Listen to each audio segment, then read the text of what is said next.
we started to basically cover or talk about nuanced views on certain issues that women face. And every month we are kind of taking one issue.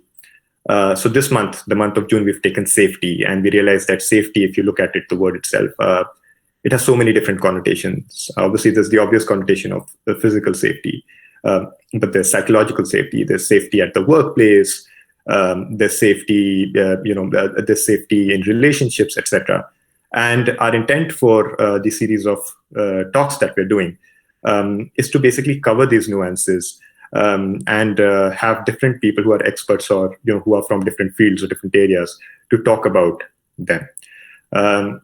And the team that's before we go forward, the team that's been working on this is basically Dan, Ming, myself, Hen, and myself. We've just kind of brought this thing together. The talks that you'll be attending today will be recorded and will also be posted on Instagram and on social media for you to refer to or to share later on with anybody who you think can use these talks to their advantage, to their benefit if they're designing or creating something for women. And now, without further ado, I want to now introduce the speaker, which is Kobita. Kobita Banerjee is, yes, Sylvia, we have started the recording with, we're kind of recording the whole call, so. Yeah, cool. So, okay, so Kobita is an advertising professional. She is currently an associate creative director at Virtue Worldwide. Virtue, for those who don't know, is the advertising wing for Vice Media. Vice, as you might know, a lot of you might know, is one of those new age media companies that do a lot of documentary films and stuff like that. Kobita has been in advertising for, I think, a little more than half a decade now, maybe slightly more. Kobita and I worked together in Web Chutney, Dentsu Web Chutney, and we have obviously been good friends since then.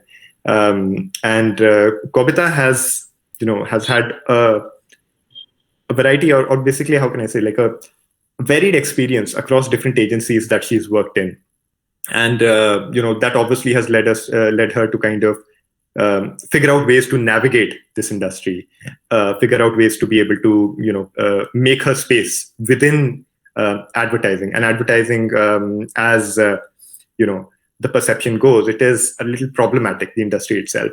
And that's what Kobita is here to talk to us about today, that how did she navigate this space? How did she create safe spaces at work, especially in an industry like advertising? So I think without further ado, let us have Kobita on the screen. And Kobita, are you there? Yes. Perfect. Hi. Thank you so much for doing this talk today. I hope I managed to capture everything in the introduction. But if there's anything else that you want to add. No, I think that was a more than a glowing introduction, so to say. And no, it has not actually been more than half a decade. I think it's been exactly like 6 years now. Yeah. That I've been in advertising, yeah. Yeah, that's quite a lot. In advertising years, that's quite a lot. Okay. All right. So Kobita, I think what we can do is now we can just jump into some of the questions that we have for you here. So the first one being, just tell us a little about advertising, because a lot of people here on this call are from different industries, they're from different backgrounds. Tell us about advertising. How was it for you starting off, and coming to the point where you are now? So maybe let's start with a little bit about that. If I were to introduce advertising as a as a field, I would say that obviously we mostly kind of equate advertising with the TV ads.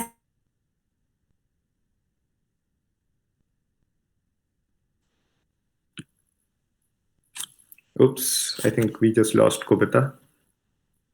Kobita, can you hear us?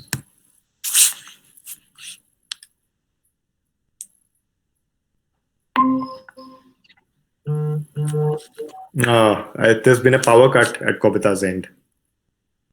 Sorry. Yeah, I'm right now connected, but I don't think you guys can see me because there's no light. There's no light, yeah. Okay, I think we'll just hear what you have to say then. Yeah, that's even better. Cool. Okay. So yeah, I think we usually equate advertising with the TV ads, the outdoor ads, billboards, etc., and that's essentially what my understanding of advertising also was earlier, right? And I mean, it's very strange, but I think even as a 4-year-old or a 3-year-old, I had decided that I want to grow up and make ads. And back then, I had no idea that there's an entire industry that exists, and that it's not necessarily one person who thinks of these ads and then goes on and creates them. There's the agency aspect to it, and then there are production houses who we rope in to kind of make these ads for us, right? But yeah, eventually I did happen to kind of bump into the industry quite late in life. And ironically, for a talk that's about safety, I think my entire journey in advertising has been marked by unsafe choices. And to begin with, I think I joined the industry at like a very advanced age of 27, and that's pretty late for an industry that essentially thrives on young blood. Like at least 70% of the population in any advertising agency is usually below 25 or definitely below 27. And by 27, most people are at a mid-level or a senior level position. So there, when I started out, I was still a senior copywriter, and I did stick out like a sore thumb, and I was still reporting to people who were like definitely 3 to 4 years younger than me. But it was a very interesting thing, like suddenly learning from people, learning new things from like really new perspectives. And yeah, and I think even thereafter, my entire journey has been about me saying yes to things that I was definitely not prepared for, and making a lot of unsafe choices. So say for example, I think second day into my first ever advertising job, my CD just walked up to me and said that, hey, can you write this script for this brand that we're working on? And at that point of time, and like I do not really have a background in advertising, in the sense that I've never been to a media school. My education has mostly been in English literature, right? So I had no idea how to write a script. I had no idea what a script format was, but I just said yes. And, I just slyly kind of managed to get a sample from a colleague, and then tried to mimic the format as closely as I could. And it worked out. And within a couple of days, I was also like at the shoot, managing the shoot. The film got made, got produced. And I think similarly, when I was working with you, Musa, I had exactly like maybe 1.5 years of experience when my boss, Abbas, the person I was reporting to, he just left. And I remember that you had only mentioned in the passing to kind of take a handover from him. And suddenly I was, stepping up and trying to fit into the shoes of an award-winning associate creative director with some 7-8 years of experience. And I was definitely not prepared for it. And I mean, now when I look back at it, I think that I should have said, hell no, I'm not prepared for this. And it could have been career suicide, right? Like, I could have made like a complete mess of that entire situation and messed up things for myself and the agency as well. But I don't know. I think I tried to manage it to the best of my abilities. And I think you did pretty well. In fact, I think some of the campaigns that you did eventually went on to win awards on the local levels as well. And I think that was a good vote of confidence from the industry itself, right? Yes, and I think after that, I kind of, that kind of became a habit where I would just say yes to things I wasn't prepared for, and then scramble to learn as quickly as I could, and then rise to the occasion. Be it like, going forward, be it like pitching proactive ideas to like the top bosses at Google, or even for that matter, the current job that I'm in, like considering that I essentially come from a digital agency pedigree, this is a very new and novel thing for me. Like working in a creative agency, which is mostly into entertainment and branded content, and the standards of creative excellence is very different in an agency like this. So obviously, once again, I jumped into something I wasn't really prepared for, but I'm like happy where I am right now. So I guess it kind of worked out like in the end. Nice. I think that's very interesting. But so you wanna maybe tell us a little about? Of course, you mentioned that there are a lot of choices that you made that didn't come from a position where you felt completely secure making those choices, but you made those choices because you felt it is what you needed to further your career. But can you kind of talk a little bit or tell us a little bit about the instances where you felt unsafe or unsecure about your position or your work or even your personal and mental well-being? If you can share something of that sort with us to kind of explain how navigating this world was not as easy as we would think it would be. I mean, yes, I think I've had that unfortunate experience as well, where in one of my previous stints, I happened to kind of join a place where I had to hit the ground running on one of the biggest campaigns for the agency, and I did not get enough time to kind of learn how that place works, learn the processes, or kind of deep dive into the brand that I was going to handle. And surely enough, there were a few misses from my end, but it was too soon for me to kind of be able to do everything right, like from the get-go, right? But the hostility that came out of that situation was kind of unimaginable, and it did affect my mental health a lot.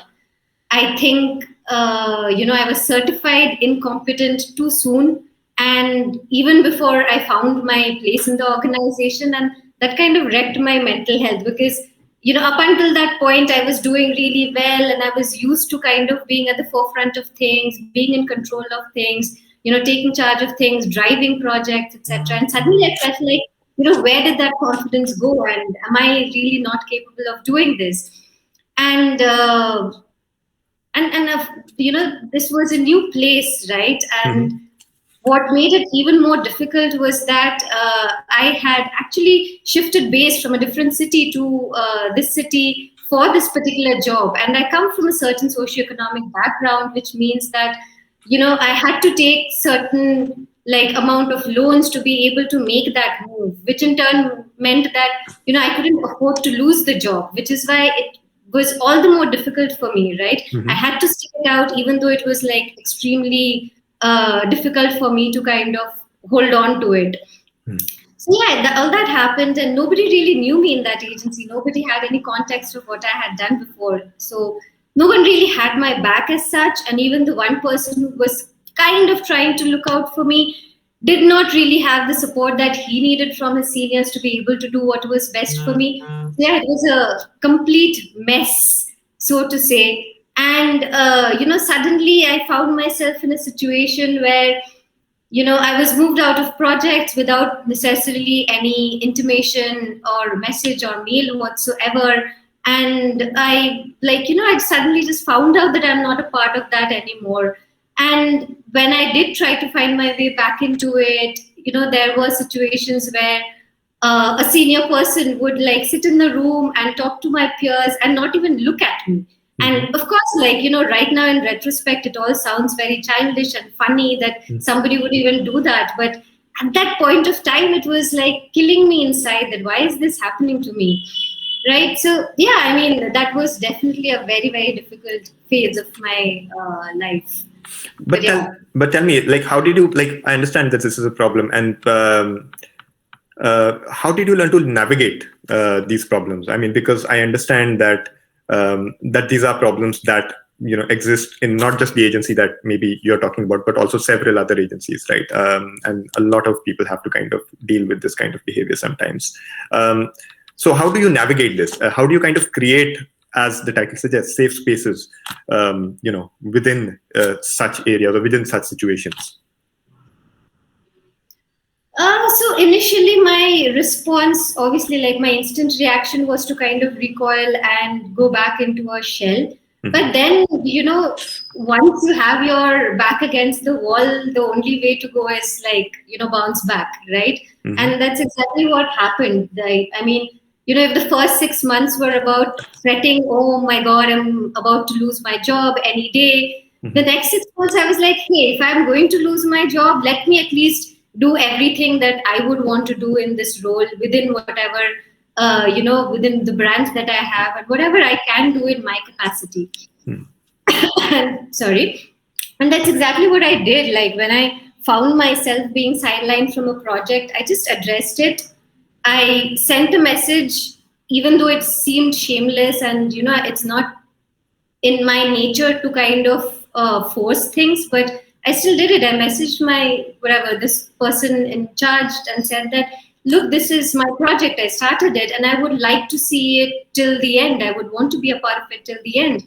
And I just jumped back into the conversation. And sometimes I would see people, talking about something which probably I know I have something to add to. And in this case, it was a project which I had already worked on, in a previous role on a Google product, which I had already worked on. So I knew that I could contribute something to it. So I just barged into the conversation and started talking about what I could add to the project. And then the next step was I became a part of the pitch, and then I went ahead and delivered the pitch.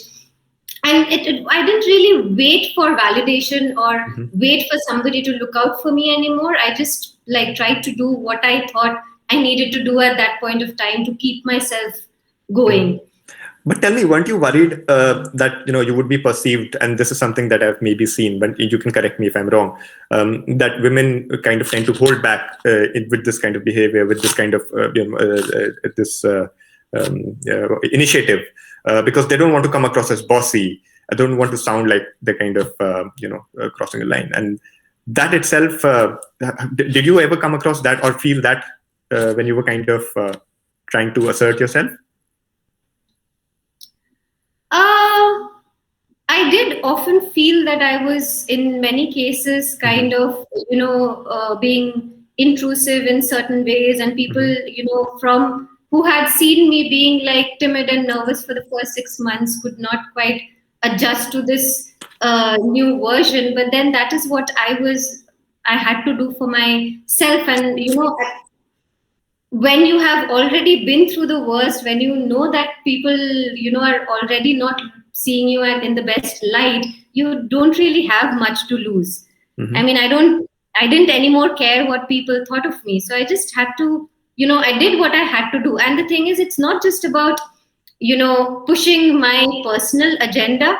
Once that, the big campaign that I'm talking about, once that got over, I also tried to kind of, do things which I felt that I needed to do for the agency as the ACD that I was, where when I had stepped into the account, it was a mess. Like earlier, they were used to a certain system of working where briefs would come in and then it would just float around the system. There was no sense of who is responsible for what, and it was getting pushed from one person to another. So once I got done with the campaign, the first thing I did was, book some hours with the top management from the accounts team, get them to give me a proper download on what the, requirements for the brand is. And this was a mammoth of a brand. It had different verticals under it, which meant that, every vertical was like a different animal. So I had to understand all of that. And then the next thing that I did was I sat down with, the creative team and then divided the work amongst people so that, work doesn't kind of get into a bottleneck at any point of time, that everybody knows what they are responsible for and the work keeps flowing. And that, of course, changed people's perception of me as well, because they suddenly started seeing me as a person who can take these calls, who can put processes in place, who can kind of, take control of a situation and clear certain kind of, messes that earlier existed. So that, I think, kind of also helped. Of course, when I started out in that process, it was a bit on the nose, but then I had to do what I had to do. And that's how I went about it. All right. Yeah, actually, that's very valid. And it kind of also leads me to think about the fact that how invariably the onus of creating that system or putting that system in place lied with you, despite that not necessarily being your role, but you took that up because you saw that as a way to, kind of just clear the mess or kind of ensure that your place in this entire system, you're kind of able to consolidate that, correct?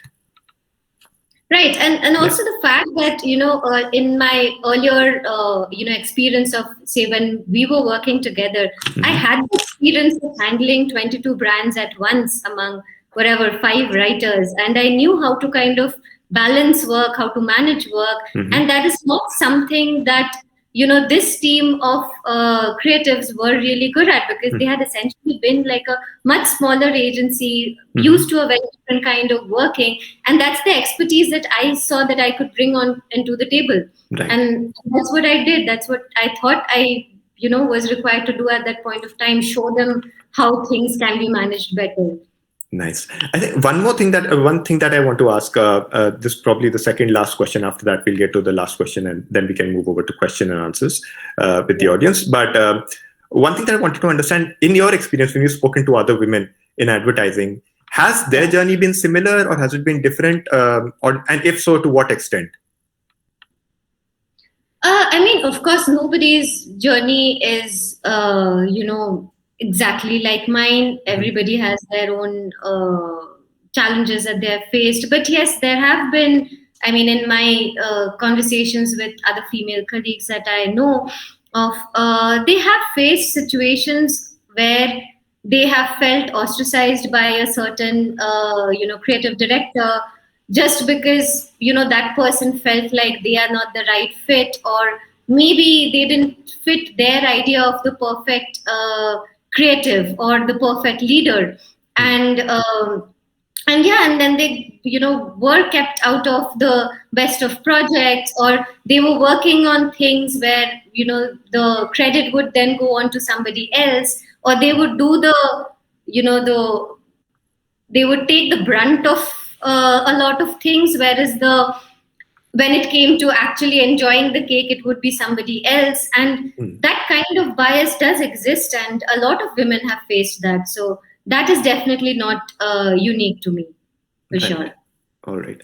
I'll move on to the last question, and then after that, we'll open it up to the audience for some Q&A.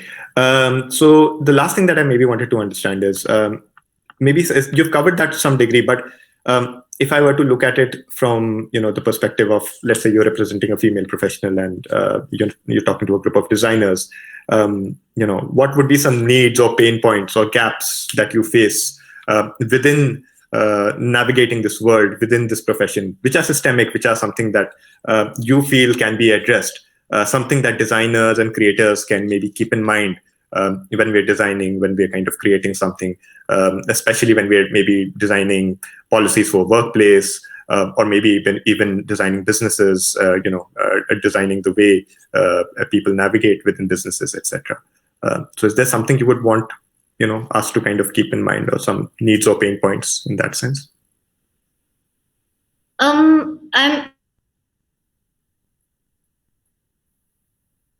I can definitely highlight a couple of things which I would like to change myself in my capacity, and would love it if people can also help bring about that change. So for starters, I have observed that the community that we operate within, advertising as a community, often chooses to reward compliance in women over confidence. And by confidence, I mean the confidence to question an existing status quo, and which does not necessarily mean that confidence is not rewarded. And here, in fact, I would like to quote this American activist called Brittany Packnett. I was actually listening to one of her TED Talks a couple of days back, where she says that we make it easier in this society for some people to gain confidence because they fit our preferred archetype of leadership. And as a female professional, I feel a lot of us tend to get sidelined because we do not fit that preferred archetype of leadership. We are probably not the loudest voice in the room, or we prioritize other aspects of our life enough to not let our work or just our designations consume us or define our identity. But that does not necessarily mean that we do not have it in us to maybe drive a project, lead a team, to come up with an idea that has impact, or even create groundbreaking work, right? But it's usually people who are the loudest voices in the room, who make their presence felt, who naturally get pulled up, and not much is done to kind of cultivate that same kind of confidence in women who probably don't have it very naturally, right? And like as women, we also suffer, a lot of us suffer from this additional problem of being nice. We are raised to be nice in a way, and that niceness often manifests itself as probably waiting for a turn to speak up at a brainstorming session, or maybe simply accepting unfavorable situations and conditions for a far longer period than we should. And that kind of makes it okay for people to kind of pile on or see you as somebody who will just keep on taking things and probably not speak up. And probably as an industry, we don't do enough to, give every one of these, maybe shy, timid, nervous, or unsure women the confidence to speak up. We definitely, laud and highlight and promote the ones who do, but there needs to be a lot more focus in creating a community where confidence is cultivated, where every woman feels kind of safe to, show up confidently as who she is, speak her truth. You can be right or be wrong, but most importantly, you need to know that you have that permission to be right or wrong, or maybe just different from the rest of the crowd.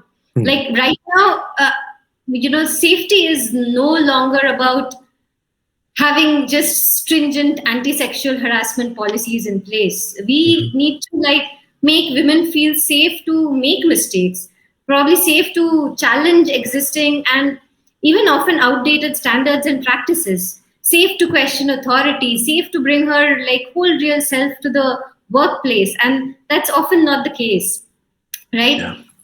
And another pain point that I can think of is, of course, the demanding work hours, which often force a lot of women beyond a certain age to kind of move out of advertising into jobs where they can balance having a family or simply having a life beyond work, right? Because after a certain age, you tend to prioritize certain things over just the kick of the job, right? And of course, the pandemic has already brought about a huge change with regards to that, because now we are working from home, and work from home was earlier, almost seen as a luxury. And now that has become the norm. But even as we come out of this and start to go back to our offices, probably a more flexible way of working and would definitely kind of go a long way in keeping the more experienced women in the system for longer. And how that kind of helps in the long run is that in that case, the senior management wouldn't have to scramble to hire women in senior leadership roles, because then you actually get to retain the women who you have groomed and then promote them into those roles, help them grow into those roles. Yeah, I love that point. Yeah, that's really amazing. Yeah. Being, I mean, a lot of agencies, or rather every workplace nowadays, claim to be an equal opportunity employer. But equal opportunity does not stop at hiring. It's not enough to just hire X number of women or a certain percentage of women. We need to make sure that we are also grooming these women. We are also creating that space and, making certain adjustments so that women can exist within this system and then grow and continue to be within this system. That also means giving them the right opportunities, be it probably giving them the opportunity to work on a brand that, you would otherwise not give to a woman. I remember in my personal experience when I was working on a two-wheeler brand, a CCO just very, casually happened to comment that, hey, it's a two-wheeler brand. She doesn't even know how to ride a bike. Why don't you give it to a guy? Right. And that kind of bias does exist. I mean, it does not mean that I did not produce good work on that account, or that necessarily a guy would be able to produce better work. I mean, as advertisers and especially as creatives, it's our job to kind of fit into the role of whichever consumer we are catering to. Need not necessarily be that we would be the consumers ourselves. It's not necessary for us to kind of use or endorse every brand that we create campaigns for. Absolutely. is. Yeah. Interestingly, though, I want to mention for the listeners that eventually the person who ended up working on that two-wheeler motorcycle brand also did not know how to ride a bike. But yeah, there was just a perception that because you're male, you would know more about motorcycles. And maybe that's, Kobita, what you're talking about. That's perhaps what needs to be challenged and addressed sooner than later, right? Yeah. Yeah. Okay, cool. I think now what we can do is we can just open up the session for questions and answers. If you have any questions, you can maybe just post them in chat, or maybe just unmute your mic and just go ahead and ask. It would be better if you post it in the chat, because in that way, we'll be able to keep a list of all the questions as well. Inside. So yeah, go ahead. Anybody has any questions for Kobita or for us regarding this talk, regarding the subject?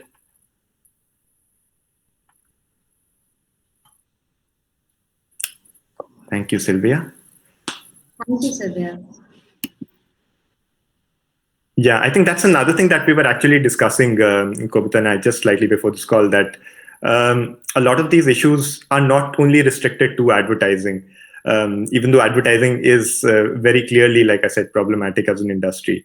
But a lot of these issues are, they're spread across different industries. In fact, they might even be in industries as varied as, architecture or, more corporate jobs, etc. Okay, so Ming has a question. I'll just read that out to you. So women's leadership has attracted a lot of attention at present. In your opinion, what is the importance of women's leadership? Do you take part in the similar activities to improve leadership? Like, do you kind of take initiatives to improve leadership? Oh, yes, of course. Even when I was at, at the lowest level of being a creative leader, I have tried to take, do my part in, empowering other people around me. So, for example, in my first stint of working with WebChutney, I remember I had started this initiative called W, where what I wanted was that, and by the time, thankfully, because of this person I mentioned, the past, or even Musa for that matter, I had the, position to kind of ask questions, challenge on certain things, but not every woman in the organization felt the same way. And I wanted that for everyone. So, which is why I started this called W, where I wanted to place at least like once a week or fortnightly to discuss, if they are facing issues with voicing concerns when working with male bosses, if they have a point of view on a subject which is essentially, a campaign we are probably making for women, is their opinion getting heard? And if not, what is it that we can do to kind of help them? And are we making sure to kind of correct people who might be in senior roles, but they probably do not have a very clear idea about what it means to be a woman in a certain situation? Are we doing our best to kind of tell them that, hey, maybe this is not how it works, and I feel that this is what it really is? So yeah, I have tried to do that from a very early stage. And the importance, like, to take that first question, what is the importance of women's leadership? I think the best example I can think of is the woman leading New Zealand right now, right? She's a very different kind of leader, and she suddenly introduced a very different style of leadership.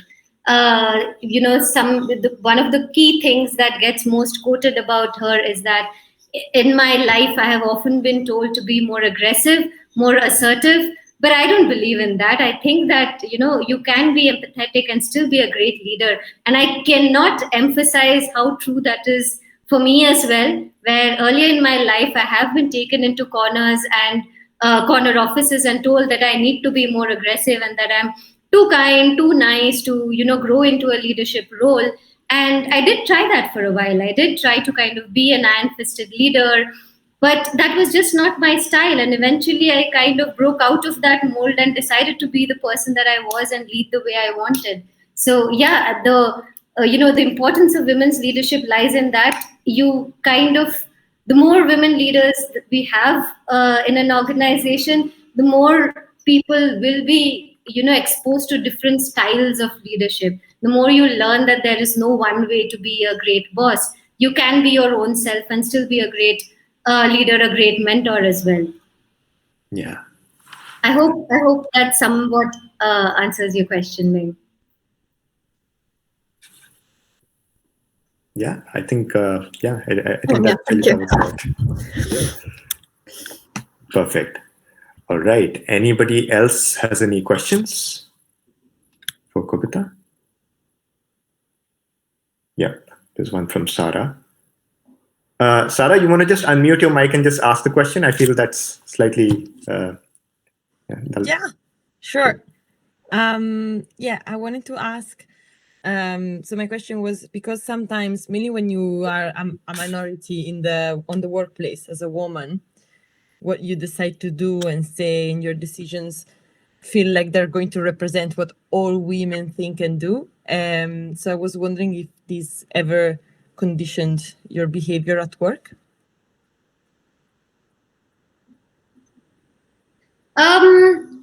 I honestly have mostly worked in places where there weren't too many women to begin with until, say, like recently, maybe in the last 2-3 years.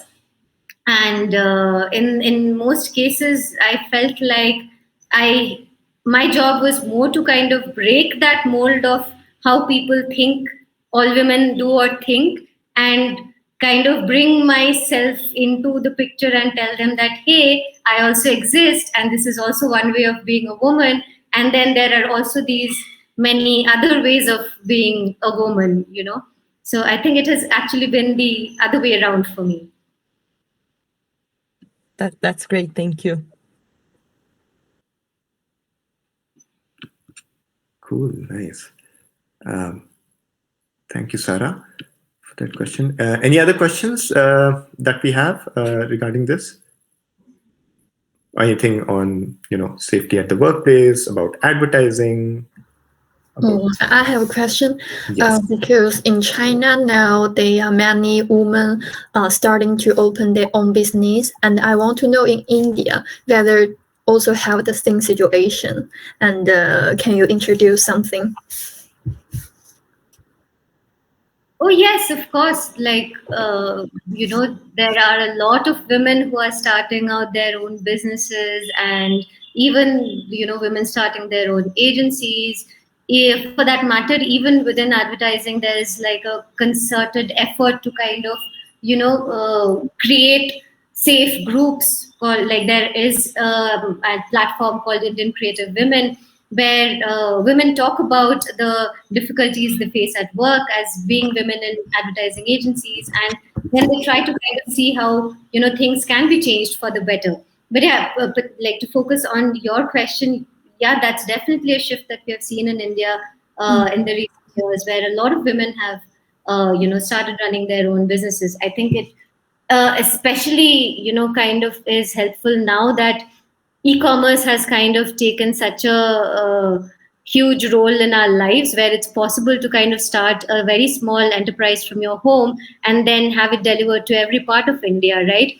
So the reach and scope has become much larger. So say, for example, obviously even earlier women were still trying to do something, like even in my my mother's generation, women would often start businesses of probably selling saris or maybe cosmetics, but they were limited by their circle of friends or circle of relatives. But now, thanks to the internet, thanks to social media, women can like reach really far and wide with their offerings. So yeah, it's become really kind of liberating and empowering that way for women to start their own organization or initiative. And I want to know whether you have some friends to open their own business, and do you know some challenges during this process? Yeah. I do know people who have started their own businesses, but I'm actually not equipped to talk about the challenges because we haven't yet discussed that at length yet. Okay, thank you. Yeah. I think we have one question from Dan. Dan, you want to just ask the question? Yeah, hi.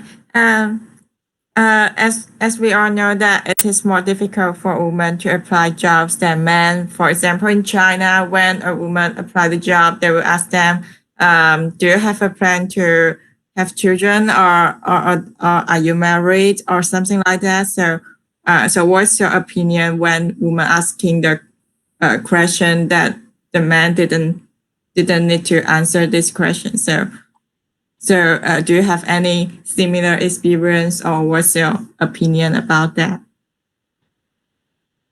Not really. To be very fair, I have never been asked any question like this, like whether I'm married or not, or whether I intend to have children or not. But I do feel that, even when women do get married or intend to have a family, they do feel the pressure to, continue working like that part of their life doesn't exist in order to be able to keep pace with everybody else in the organization who can probably afford to spend like 12 to 14 hours at a time, but the woman might have certain other obligations for which she needs to make time. But you do feel the pressure to more often than not kind of live like the other part of your life doesn't exist.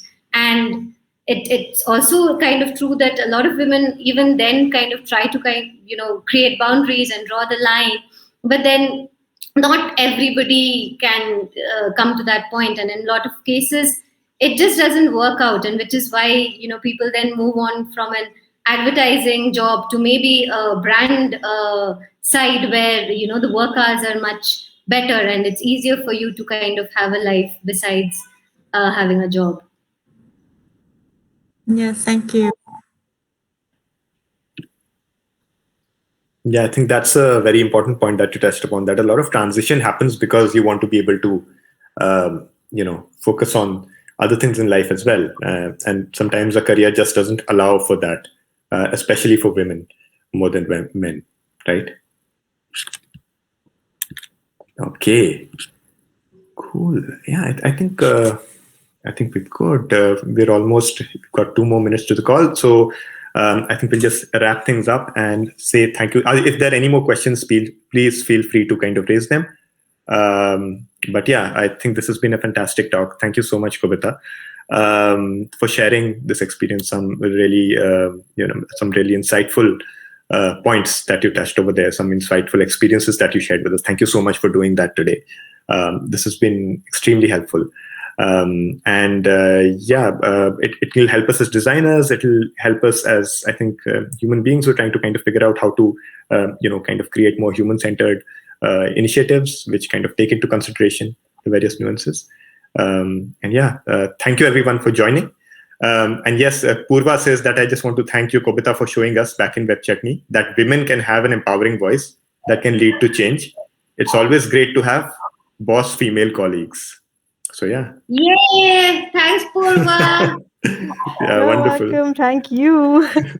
So yeah, thank you. Just for everybody's reference, Purva also we all worked together in WebChutney, and Purva is also one of the people who manage or lead the Indian edition of Ladies Wine and Design, right? So Yes. if you guys ever want to get in touch with her for that, you might want to do that. All right, cool. Thank you, everybody. Everybody have a good evening or a good afternoon, depending on which part of the world you're tuning in from. And we'll see you later for the next talk. Thank you so much. Bye-bye. Thank you so much. Thank you. Bye.